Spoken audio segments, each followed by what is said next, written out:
Satu lagi yang bikin saya itu bertahan di sini, waktu dulu saya tinggal di Irmanah di atas masjid, bukan di yang tempat sekarang. Beliau kiai yang pengasuh pondok pesantren di sini langsung ke saya, nyamperin saya dan berpesan kepada saya, beliau Ustadz Fauzi. Iya Pak. Assalamualaikum warahmatullahi taala wabarakatuh.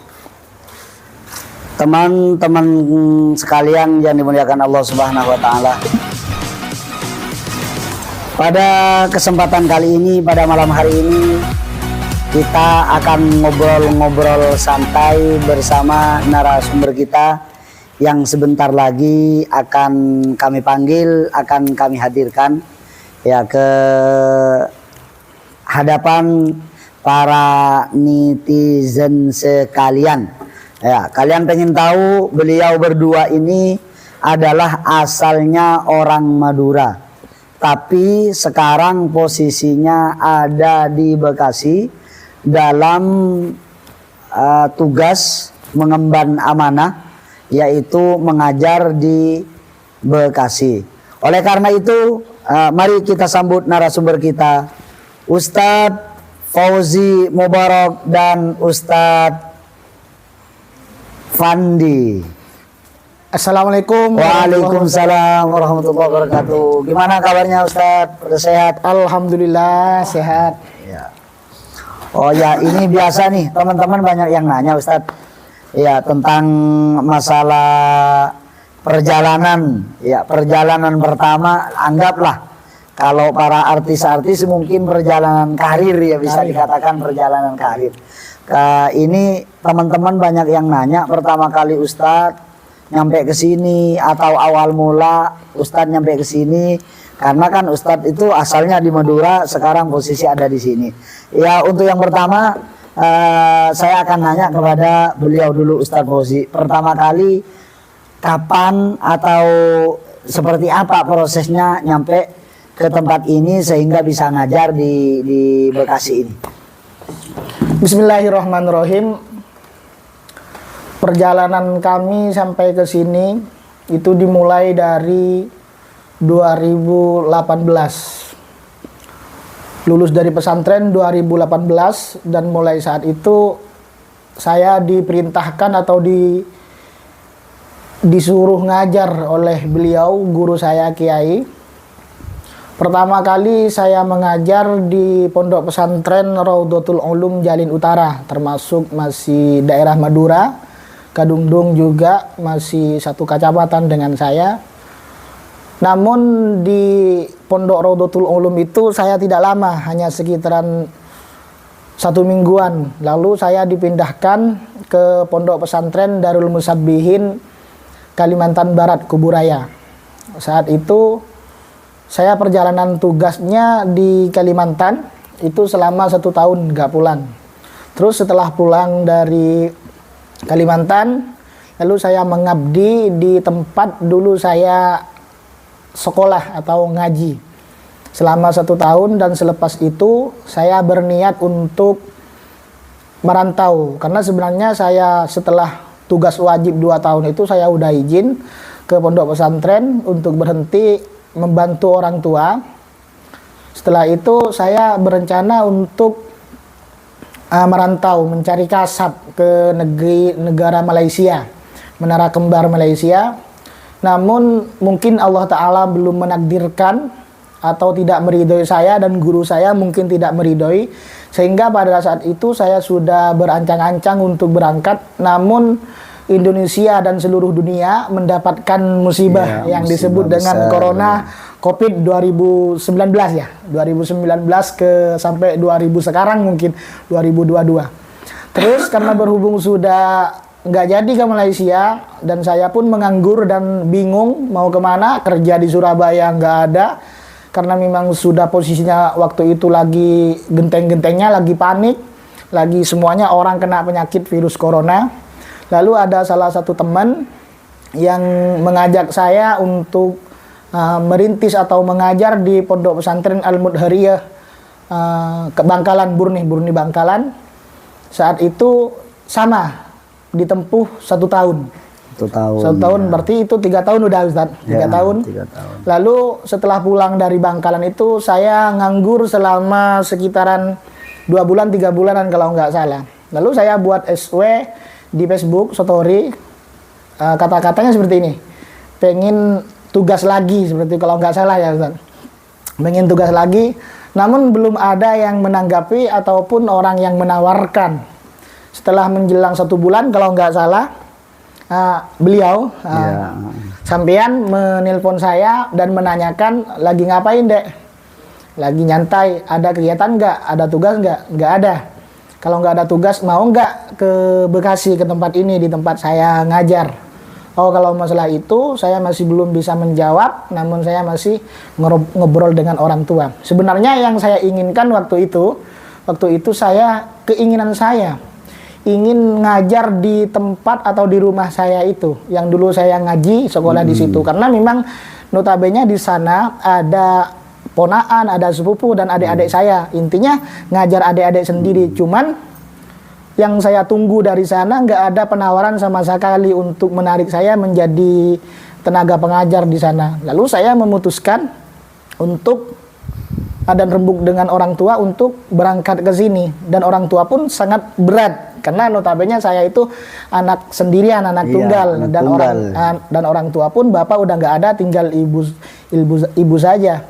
Namun sedikit agak memaksa karena memang udah nggak ada pekerjaan lain seperti itu, lalu memaksakan diri untuk berangkat ke sini. Dan notabene di sini pun saya jujur nggak tahu masalah kiainya siapa dan nama pondoknya siapa, udah nggak tahu sebenarnya. Cuman istilah berangkat kosong, anggaplah orang Madura bilang itu mangkat mamung. Ya maklum kan, mungkin kan gini Ustadz, ya mulai pertama itu kan kita istilahnya belum ada komunikasi sebelumnya, cuman karena lewat HP, lewat handphone kita sehingga kabar-kabaran seperti itu. Cuman sedikit banyak kan sudah saya gambarkan, sudah saya katakan seperti itu dan seperti ini. Cuman ya itulah, cuman nggak tahu di mana tempatnya, siapa kiai, itu doang sih yang mungkin menjadi tanda tanya yang pada waktu itu ya. Dan orang tua pun bilang seperti ini, mau tugas kemana com, kiainya siapa, pondoknya namanya apa, dan diajak siapa, dan seperti itu. Saya bilang cuman gini, saya diajak dipanggil guru saya waktu masih di pondok pesantren, dan beliau sendiri pun guru saya waktu saya masih baru-baru di pesantren pada 2012 tahun yang lalu. Terus saya berangkat ke sini itu tanpa tujuan. Memang ada tujuannya di sini, cuman nggak tahu tempatnya, yang namanya sudah Bekasi seperti itu. Yang dikenal notabene kalau orang Madura itu mengenalnya Jakarta ya. Jakarta. Semuanya yang di Jawa Barat yang di mana tetap namanya Jakarta gitu maksudnya.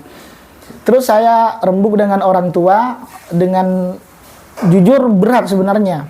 Karena orang tua notabene sendirian, nggak ada temannya sama sekali. Namun saya bisa apa?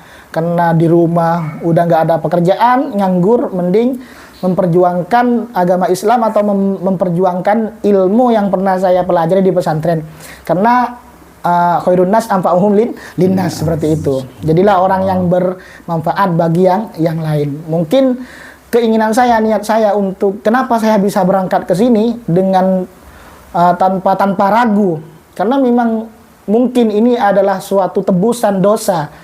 Waktu saya selama mondok takut punya salah, yang namanya santri pasti punya salah. Mungkin ini sebagai tebusan, semoga pondok saya dan beliau guru saya ridho. Terus nyampe ke sini saya sekitaran jam 2:30 kalau nggak salah subuh.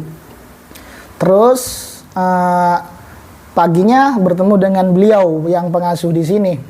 Tapi namanya nggak tahu, nama pondoknya nggak tahu. Lalu saya pulang, yang penting bertatap muka, salim dengan beliau, lalu pulang ke rumahnya beliau kan. Terus Isya nyampe ke sini, lalu ngontrol sekitar pondok. Terus sampai hari Jumat waktu itu ikut ziarah ke makamnya ibundanya beliau. Saya kaget sebenarnya, santrinya kok besar-besar, kok gede-gede. Saya takut dites ilmu keilmuan dan apa, karena memang saya notabene itu minim ilmu, minim keilmuan. Cuman saya nikat saja, tekad dengan nekatnya bareng di situ. Lalu perjalanan ke sini ya yang saya alami yang agak kesulitan di sini itu sebenarnya bukan dalam sisi kitab. Kitab memang sulit kan kalau kita belajar pasti bisa. Iya. Bahasa Indonesia yang notabene mulai dari dulu saya nggak pernah menggunakan bahasa Indonesia mulai dari kecil sampai saya umur 23 yang sekarang notabene udah 25 itu nggak pernah memakai bahasa Indonesia. Baru pas pertama kali ke sini itu pakai bahasa dari Indonesia. Terus yang beradaptasi dengan anak-anak itu dalam sisi bahasanya doang. Yang bikin saya itu bingung sebenarnya ketika ngelogat makna kitab dan sebagainya, itu yang bikin bingung. Anak-anak pun tidak bisa memahami dengan penjelasan saya karena bahasa masih kaku, masih gugup dan sebagainya. Terus sekarang saya di sini masih tetap di sini udah 1 tahun lebih. Kenapa masih tetap di sini? Iya, maksudnya mungkin ada hal yang bikin antum bertahan di sini sampai udah 2 tahun terakhir ini, Ustaz. Kalau kenapa saya bertahan di sini sebenarnya memang tujuan saya itu, cita-cita saya itu memang pengen ngajar sampai saya mati meninggal, meskipun tidak ngajar setiap hari, sepenting masih bisa menyebarkan ilmu. Dan kenapa saya bertahan di tempat ini? Karena salah satunya di tempat yang dikenal Jakarta menurut orang Madura, itu adalah salah satu cita-cita saya ingin tugas. Satu, ingin tugas ke Kalimantan, kedua ke Jakarta. Karena menambah pengalaman dan sebagainya. Terus, kenapa nggak ngambil 1 tahun kok sampai sekarang? Jujur, satu karena memang perjuangan itu memang harus ada. Ya, benar. Tidak ada istilah dalam hati saya untuk tidak berjuang. Alhamdulillah tahadus binikmah, kalau niat saya tetap ingin berjuang. Kedua, mumpung masih muda, mumpung masih belum menikah. Jadi satu sambil cari pengalaman, dua mengambil atau menyebarkan ilmu. Karena teringat dauhnya beliau Bamun, dari sekian banyak santri itu pasti ada yang akan menarik kita dari neraka ke surga. Salah satu fatwanya beliau yang sampai sekarang saya pegang teguh itu. Meskipun saya tidak bisa menjadi guru terbaik, tidak bisa memberikan yang terbaik, tapi insya Allah dari sekian banyak yang diajarkan pasti salah satu dari ilmu yang saya sampaikan itu ada yang manfaat dan barokahnya untuk anak-anak. Walaupun sedikit. Terus satu lagi yang bikin saya itu bertahan di sini, waktu dulu saya tinggal di Irmanah di atas masjid, bukan di yang tempat sekarang. Beliau kiai yang pengasuh pondok pesantren di sini langsung ke saya, nyamperin saya dan berpesan kepada saya, beliau Ustadz Fauji, iya Pak Kiai, kalau di tempat ini, kalau berjuang di tempat ini harus berjuang dohir dan batin. Benar. Itu kata beliau. Jadi hal yang seperti itu yang saya pegang teguh, yang sehingga saya bertahan sampai sekarang. Karena pesan beliau itu bertahan, berjuang di tempat ini, dohir dan batin. Anggaplah kita mengabdikan semua apa yang kita miliki, tubuh kita, badan kita dan sebagainya harus mengabdikan pesantren ini. Karena notabene di pesantren ini mungkin tidak terlalu lama pendiriannya, masih baru-baru, yang notabene masih kitab tidak terlalu tersusun, program tidak terlalu tersusun. Jadi itu bagi saya sangat menantang untuk memperjuangkan, mungkin dibandingkan tempat tugas yang lain itu jujur lebih sengsara di sini, lebih bahasanya lebih berjuang di sini. Kenapa? Karena mungkin kan kalau di tempat-tempat yang lain istilahnya cuma tinggal menjalankan gitu, Ustaz, menjalankan. Yang di sini saya memang dari nol bahasanya, mulai dari saya ngajar tahun kemarin kelas 1 yang tidak pernah kenal dengan kitab sama sekali. Jadi awal mula dari pelajaran itu mengajar kelas 1 dan sebagainya, itu satu. Yang bikin ironis sebenarnya, anak-anak itu dijadiin sebagai bahan tesan percobaan untuk bahasa saya, untuk segalanya. Pokoknya anak-anak yang tahun kemarin jadi santri saya itu sebagai bahan tesan, uji coba bagi saya untuk kelancaran bahasa dan sebagainya. Dan karena memang di sini itu kurang tenaga pengajar, saya salah satunya itu yang menjadi sebab saya sampai sekarang itu. Iya. Dan juga kasihan ke anak-anak yang telah menemani saya, yang memberikan semangat kepada saya di dalam memperjuangkan agama Allah. Jadi fungsinya untuk kita berjuang itu memang harus ada dukungan, memang harus ada dukungan salah satunya. Tapi sekarang alhamdulillah Ustadz ya, sekarang ada teman-teman kita tuh, termasuk ada Ustadzah yang kemarin beberapa bulan terakhir beliau itu juga didatangkan sengaja, maksudnya kami datangkan, kami panggil dari Bangkalan, dan kemudian juga ada teman kita juga yang sama-sama ikut berjuang dari Pamekasan. Kebetulan pada kesempatan kali ini memang sengaja ana undang karena pengen tahu Ustadz ya, pengen tahu perjalanan perjuangan mulai dari pertama kali ya nyampe ke sini, mulai dari niat yang dari Madura kemudian akhirnya sampai ke sini. Karena untuk menjemput antum itu, mencari antum itu sebenarnya jujur memang banyak tantangan, banyak ini yang dilewati pada waktu itu. Mungkin awal-awal nyampe ke sini, udah beberapa bulan di sini, mungkin bisa diceritakan Ustadz sekilas sedikit itu perjalanan mulai dari Madura sampai ke sini. Ya. Assalamualaikum warahmatullahi wabarakatuh. Waalaikumsalam warahmatullahi wabarakatuh. Bismillahirrahmanirrahim. Gini Ustadz, awalnya saya pas ada di pondok saya,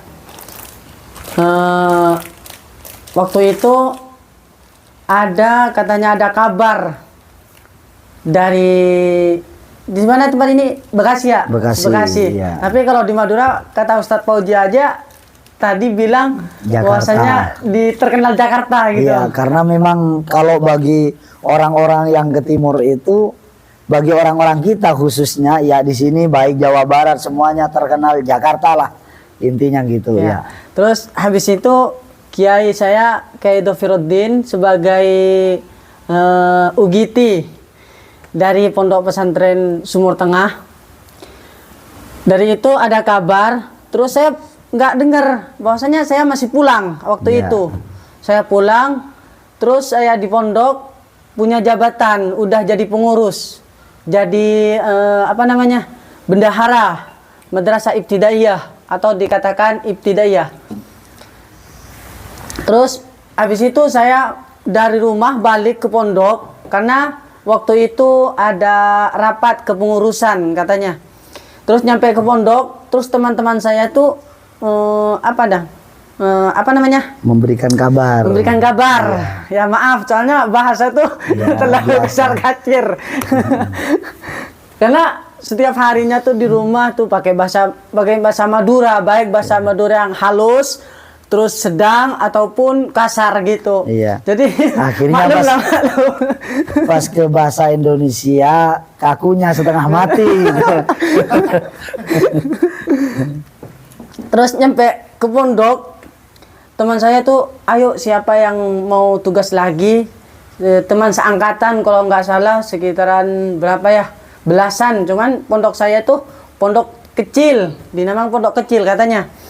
Terus teman saya tuh bilang kalau ada yang mau tugas, kebetulan di tempat tugas yang minta gitu permintaan dari Bekasi, katanya Bekasi Jakarta karena terkenal Jakarta. Terus waktu itu katanya ada kabar bahwasanya butuh tenaga pengajar Al-Miftah gitu. Benar. Justru itu seangkatan saya cuman saya yang kursus di Pondok Pesantren Sidogiri. Itu perjuangan yang sangat luar biasa. Soalnya waktu itu saya pengen banget untuk belajar Al-Miftah, pengen mengetahui, pengen mendalami yang namanya Al-Miftah. Iya. Waktu itu saya pas mau kursus pertamanya itu bilang ke orang tua saya bahwasanya saya itu pengen kursus Al-Miftah gitu. Pengen kursus Al-Miftah. Terus sama orang tua tuh ya nggak apa-apa, tapi tapi gini, masih angan-angan Iya. sama orang tua gitu. Soalnya nggak Maksudnya, punya duit. orang tua masih belum memberikan keputusan 100% Iya. gitu. Iya. Iya. Iya. Waktu itu saya sama orang tua ditelepon lagi, ditelepon ya udah anakku sayang gitu, anakku sayang Iya. gitu. Soalnya orang tua tuh masih punya beban yang banyak, punya hutang gitu banyak. Intinya hutangnya itu 175 juta. Ratusan lah. Waktu ya. itu ratusan. Karena ketipu orang. Waktu itu ya udah anakku sayang nggak apa-apa walaupun mau kursus itu butuh duit berapa ya saya jawab gitu. Kayaknya 2 juta cukup. Waduh, buset kata orang tua. Kok kebanyakan, ya kebanyakan gitu. Ya katanya pas waktu itu saya biaya untuk pendaftaran sama kitab itu 750. Bersama lain-lain lah Ya, berarti. 750 gitu. Terus saya sama orang tua itu dikasih 2 juta. Habis itu pas nyampe ke bulan liburan, bukan Iya. liburan ya, bukan liburan. Habis itu saya pamitan sama teman-teman saya 3, sama ustadz saya lagi. Pamitan ke pengasuh sama pengasuh, ya nggak usah kursus dulu karena di pondok sini pengen mengadakan pondok Ramadan. Berhubung itu belajar Al-Miftah. Ya udah, habis itu saya udah lepas bilang ke orang tua bahwasanya nggak jadi gitu. Terus orang tua nanya gini. Oh yalah nggak apa-apa gitu. Terus saya balik ke pondok, habis itu langsung ke intinya ya. Langsung ke intinya. Terus tahun depannya lagi saya minta kursus lagi ke orang tua gitu, pengen kursus lagi. Terus dikasih lagi, langsung orang tua itu bilang ya nggak apa-apa gitu. Langsung saya dikasih 2 juta. 2 juta lagi Iya, 2 berarti. juta lagi. 4 juta berarti jadi. Yang enggak, Oh. yang 2 jutanya yang awalnya awal tuh dari- dikembalikan lagi gitu. Soalnya orang tuanya masih punya hutang gitu. Iya. Terus habis itu jadi untuk kursus, lalu berangkat selama berapa hari ya? 22 hari di Sidogiri. Alhamdulillah lulus. Habis itu pulang, terus seret gitu. Seret pakai seret. Iya.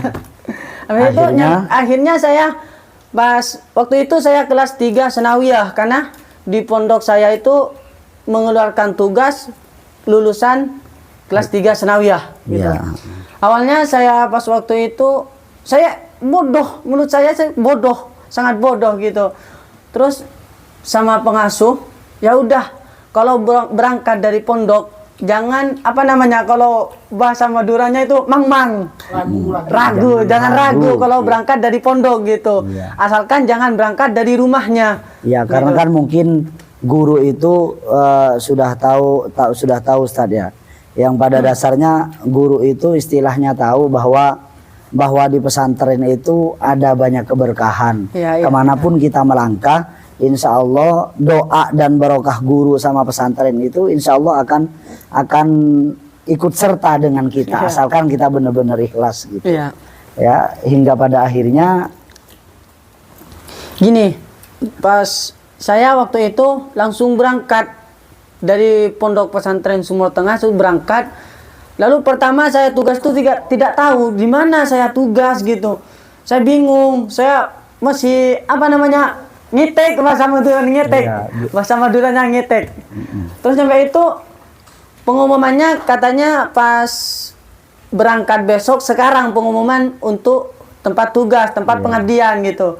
Waktu itu habis ini apa namanya, pas bertepatan malam gitu pengumuman, saya lihat, pas saya lihat baca doa, baca basmalah, minta permohonan kepada orang tua gitu. Doain orang tua, mama saya, mama gitu. Bapak doain saya semoga mempunyai tempat yang ringan gitu ya. Terus sampai itu saya dibuka, ternyata saya tugasnya itu tidak ada madrasahnya. Iya. Cuman tempat ngaji doang gitu. Tempat ngaji Al-Qur'an. berarti kayak semacam majelis gitu ya. Ya menurut saya alhamdulillah ringan gitu menurut saya. Pertama saya tugas di Benderen Pamekasan gitu. Iya. Terus Ustadz, ya mohon maaf kami potong Iya. ya. Untuk yang tugas ke sini ini udah yang keberapa kalinya Ustadz? Ketiga kalinya. Oh, yang ketiga kalinya. Pertamanya tuh pengasuhnya ke Hasin. Terus yang kedua, pas waktu itu saya tugas pertama nggak nyampe 1 tahun.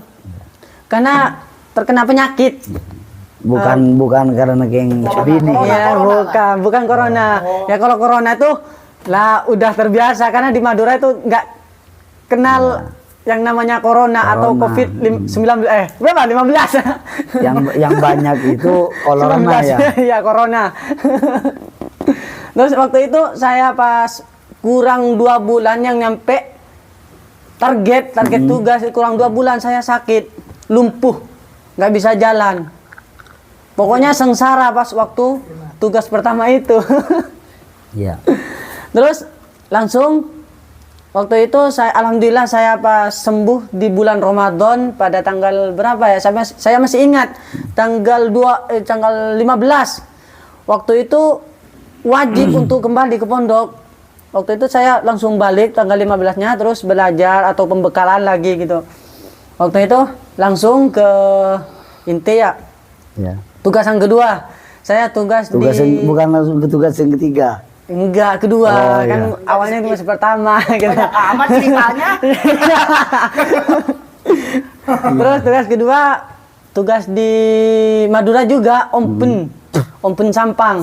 Awalnya kan Pamekasan, kedua kalinya Sampang. Tugas di Pondok Pesantren Al-Bahri. Pengasuhnya Kiai Mahrus, termasuk family dari Pondok Pesantren Sumur Tengah gitu. Terus alhamdulillah saya menjalani tugas itu sempurna. Mulai dari awal sampai akhir. Justru itu saya kan kalau di pondok saya itu wajib tugas 2 kali. Habis itu rencananya saya mau berhenti dari pondok. Saya mau berhenti berhubung wajib untuk mengabdi selama 1 tahun, minimal 1 tahun. Ya saya pasrah untuk balik ke pondok jadi pengurus gitu, nggak mau tugas lagi, rencana nggak mau tugas lagi. Terus nyampe ke pondok dari gini langsung dijemput. Enggak, maksudnya dapat kabar dari Jakarta katanya. Kayak Dovir tuh bilang di Jakarta gitu, katanya apa? Maksudnya Eman, bahasanya apa Eman? Sayang. Oh, sayang. Masih kesempatan untuk mempunyai pengalaman jauh gitu. Justru itu saya tidak tahu. Kayaknya kaku banget bahasanya. Ya, emang bahasa beneran. Iya. Saya habis. Namanya langsung. Iya. Langsung ada kabar. Lalu waktu itu saya bingung mau tugas atau gimana karena saya di pondok udah punya jabatan jadi wali kelas 1 ibtidaiyah, terus jadi bendahara. Saya bingung, jadi bendahara pegang duit banyak takut hilang jadi beban ke saya gitu. Iya. Waktu itu ada kabar untuk tugas, langsung saya bilang ke Pak Kiai yang namanya Kiai Dovir, ya saya siap untuk tugas gitu. Iya, siap. Terus sendirian yo.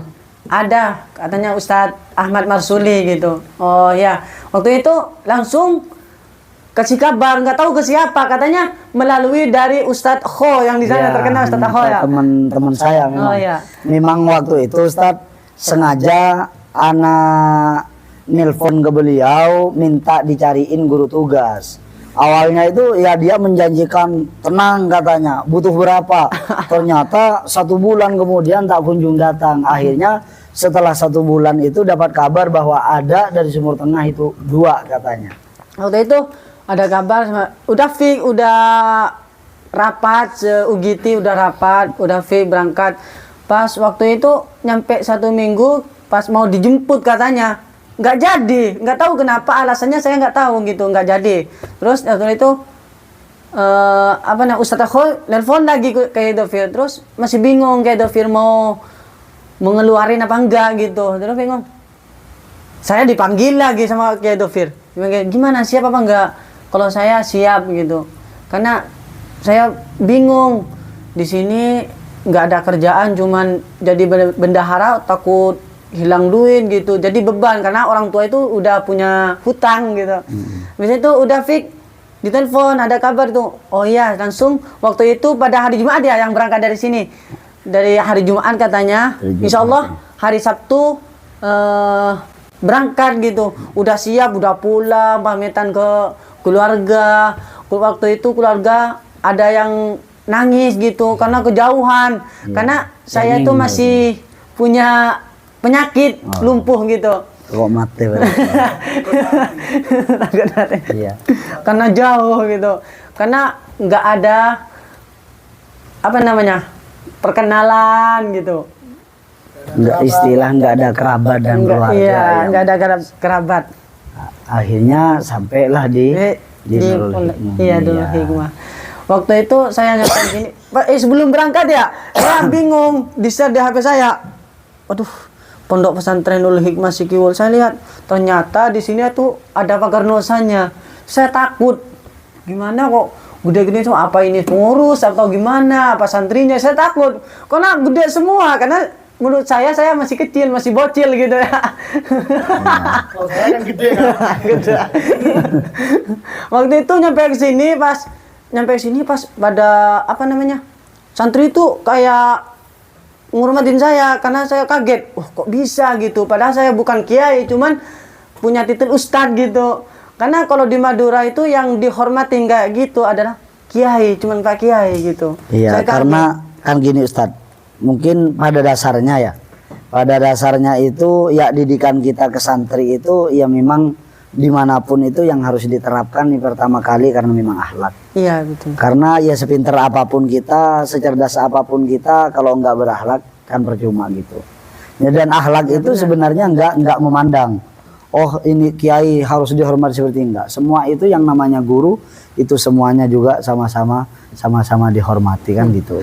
Pas nyampe sini ya, terus lalu atas saya langsung diambil. Kayaknya kayak Ustadz Pauji ini besar.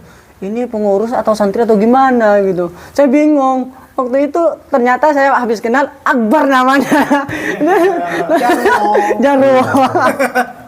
Ternyata santrinya gitu. Terus itu saya alhamdulillah sampai sekarang baik-baik saja gitu. Ya alhamdulillah ya, mudah-mudahan ya teman-teman sekalian ya kita doakan ya guru-guru kita ini mudah-mudahan betah dan terus berlanjut ya. Amin. Mudah-mudahan ya tidak hanya cukup mungkin setahun 2 tahun, kalau bisa mah ya seterusnya kita berjuang di sini sama-sama. Ya mungkin ini Ustadz ya, mohon maaf udah ganggu waktunya malam-malam, waktu istirahatnya udah diganggu. Ya teman-teman sekalian, itulah ya perjalanan singkat guru-guru kita yang jauh di sana kemudian sampai di sini. Ya kepada teman-teman ya jangan lupa tolong di subscribe, like, share, and comment di bawah ini. Ya sekian dan terima kasih. Assalamualaikum warahmatullahi wabarakatuh. Waalaikumsalam warahmatullahi wabarakatuh.